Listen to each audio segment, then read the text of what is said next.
नमस्कार student the power of empty mind में आप सबका फिर से स्वागत है। आज हम बात करेंगे 5D और 5D के बाहर मतलब 6-7D में क्या होता है। ये पर्टिकुलरली बता पाना कि 6D में ऐसा होता है, 7D में ऐसा होता है या इसके बाद क्या होता है, ये बहुत मुश्किल है। पर मैं आज कुल ऐसे 8 पॉइंट्स बताऊंगी जिससे आप ये समझ सकते हैं कि आप 5D से अब बाहर निकल चुके हैं।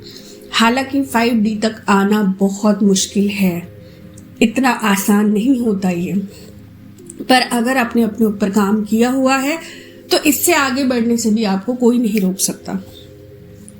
एक सवाल और बहुत सारे साधकों के दिमाग में चलता है कि 4D और 5D के चक्कर लगाए जा सकते हैं क्या? कहीं ऐसा हो सकता है क्या कि हम 5D में जाने के बाद भी फिर 4D में उतर के आए?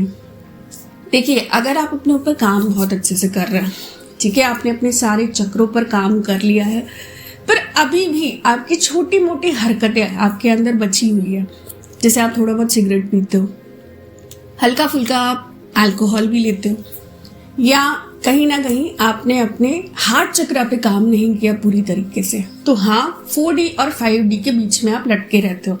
आपको समय दिया जाता है कि भैया ये मिस्टेक आप कर रहे हो, इस पर आप काम करो, क्योंकि कहीं ना कहीं जब आप 4D से 5D में आने के लिए रेडी हो जाते हो ना, तो आपके अंदर की आवाज़ आपको बहुत क्लियरली सुनाई देती है। वो बात अलग है कि आप उसको अनसुना करके आगे बढ़ने की कोशिश करते हो। तो ये एक फैक्ट भी होता है कि आप 60 तक नहीं पहुंच पाते। चलिए अब वीडियो का टॉपिक शुरू करते हैं। सबसे पहली चीज़, जब हम 5D में होते हैं हम अपनी इंट्यूशन पे काम करते हैं, हम अपने इंट्यूशन के ज़रिए बहुत सारी चीज़ें समझने की कोशिश करते हैं। पर जब हम 5D से बाहर निकल जाते हैं या 5 डायमेंशन से बाहर 6 डायमेंशन या 7 डायमेंशन में होते हैं, तो शक्तियाँ आपको खुद आके बताती है। हर एक चीज़, एक नाम से भी ना आप सामने वाले का बहुत कुछ पता कर सकते हो, जो कि बेसिक चीज़ें हो सकती है। दूसरी चीज़, जब हम 5D में होते हैं हमारी वाइब्रेशंस बहुत स्ट्रॉन्ग हो जाती है। हम अपने इष्ट का नाम लेते हैं तो हमको वाइब्रेशन आती है, हम जाप कर रहे होते हैं तो एकदम से हमको वाइब्रेशन आती है। पर इसी जगह पे जब हम 6D में पहुंच जाते हैं या फिर 5D से बाहर निकल आते हैं, तब हमको दूसरी शक्तियां छूती है और उस चीज़ का एहसास हमें भली भांति होता है कि अभी किसी शक्ति ने आके हमको स्पर्श किया। ठीक है। थर्ड, हम जब 5D में होते हैं कई तरह के ड्रीम्स हमें बहुत क्लियरली दिखते हैं। कई बार कुछ ड्रीम्स के तो मीनिंग भी नहीं होते, कई बार बहुत बड़े मीनिंग्स होते हैं, कई बार हमको समझ में आते हैं, कई बार हमको नहीं आते, हम स्ट्रगल करते रहते हैं। पर जब हम 5D से बाहर निकल जाते हैं ना, हमें पूरी तरीके से स्पष्ट रूप से अपने ड्रीम्स दिखने शुरू हो जाते हैं, चाहे वो कोई हादसा होने वाला है उससे रिलेटेड, या फिर कोई चीज़ ऐसी है जो हम चाहते हैं जानना और उसके बारे में हमको ड्रीम्स आए, ये चीज़ें होती हैं। चौथी चीज़, चक्रों की आवाज़ें सुनाई देती है जब हम 5D में होते हैं।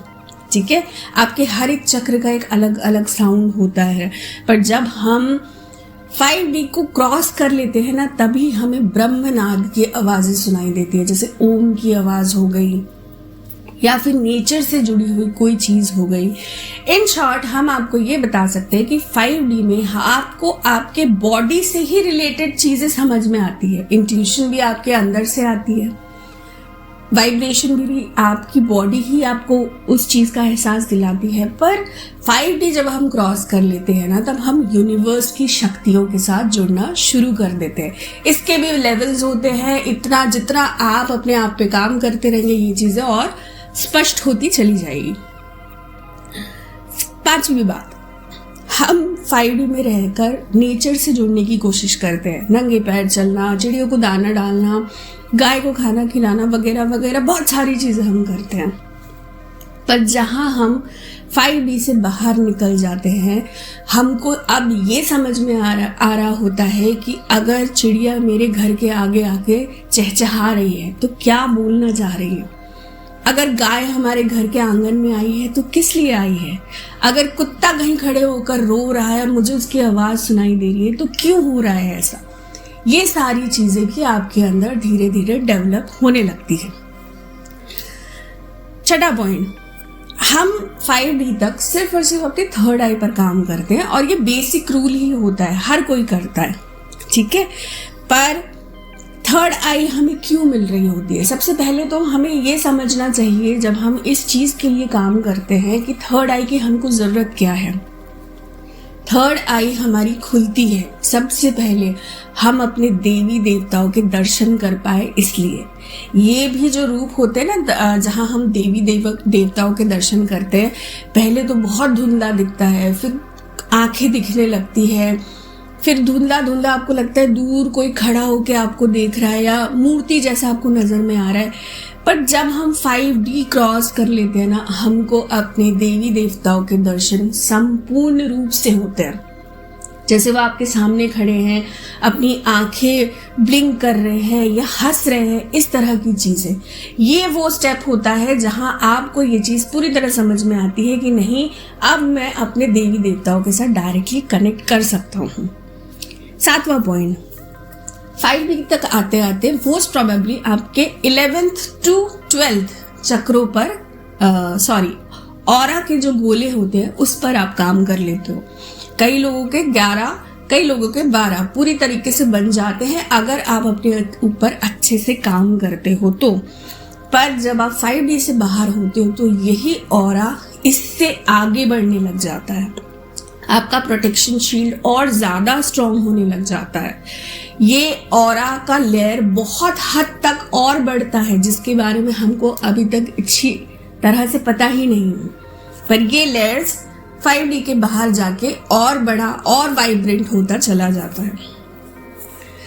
आठवां पॉइंट, हम 5D तक अपने चक्रों पे काम करने की कोशिश करते हैं कि भैया हमारा ये वाला चक्र बैलेंस रहे, वो वाला चक्र बैलेंस रहे, ये सारी चीजें हम करने की कोशिश करते हैं। पर 8D में मतलब 5D से बाहर जब हम पहुंच जाते हैं ना, तब हमारे अंदर इस चीज की और भूख नहीं रह जाती, क्योंकि अब हम कहीं ना कहीं ऐसे हो जाते हैं ना कि हमें अपने इष्ट के दर्शन हो रहे हैं, हमारा जो एक रूटीन है माला जाप करने का या नाम लेने का, जाप करने का, जो भी है वो रेगुलर बेसिस पे चल रहा होता है, हम डूबे रहते हैं इसके अंदर।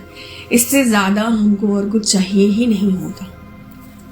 अगर ये 8 के 8 पॉइंट आपके साथ मिल रहे हैं, मैंने बहुत छोटी छोटी सी बात कही है, हो सकता है आगे चल के और इसको और ज्यादा अच्छी तरह से बताऊं और ज्यादा पॉइंट्स के साथ आपको बताऊं, बट ये छोटे छोटे 8 के 8 पॉइंट्स अगर आपके साथ मिल रहे हैं ना, तो यकीन मानिए आप 5D से आगे बढ़ चुके हैं।